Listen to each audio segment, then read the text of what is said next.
යාළුවොත් එක්ක ගිහිල්ලා මිනිස්සුන්ට ජීවිතේ සතුටක් ප්‍රීතියක් විනෝදයක් තියෙන්න ඕන. මොකක් කරේ වුණාම කවුද ඉන්නේ?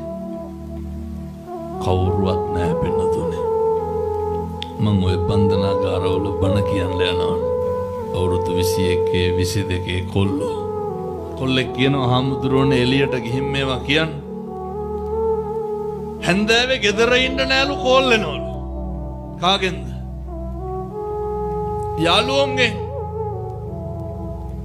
හැන්දෑවේ හිත හදාගෙන ගෙදර ඉන්නකොට ගෙන්න ගන්නවලු කවුද? යාළුවෝ. දැන් මේ තරුණ මහත්තුරු කල්පනා කරන්න. හැන්දෑවේ නිකන් ඉන්නකොට කෝල් කීයක් එනවද? එහෙම ජීවිතේටවත් අම්මා තාත්තා එක්ක බත් කාලා ප්‍රවෘත්ති ටිකක් බලලා ගෙදර ඉන්න පුළුවන්? බෑ. අන්තිමේ මොකක් කරුණාම අර කොල්ලා කියනවා අම්මා දවසක් ආවට පස්සේ ඇහුවලු නඩු වාරයට සල්ලි කොහෙන්ද කියලා. අම්මා කිව්වලු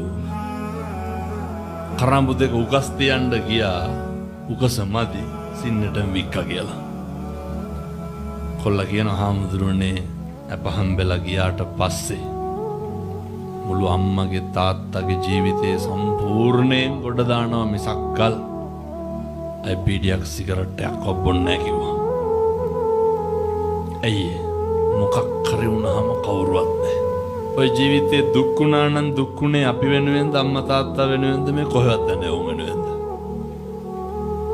ජීවිතේට අම්මා තාත්තා වෙනුවෙන් අඬලා දිනනවා.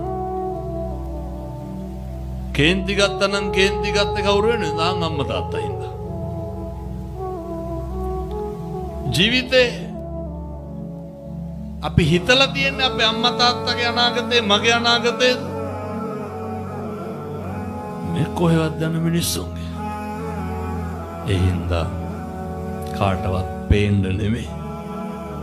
අර නිසි කල නිසි වයසට ආවට පස්සේ ඕන එකක් කරන්න පුළුවන්. තරුණ කාලේ හොඳට මහන්සි වෙන්න හොඳට හම්බ කරන්න ඔය අම්මගේ තාත්තගේ ව දිහා නම් බලාගෙන ඉන්න බෑ.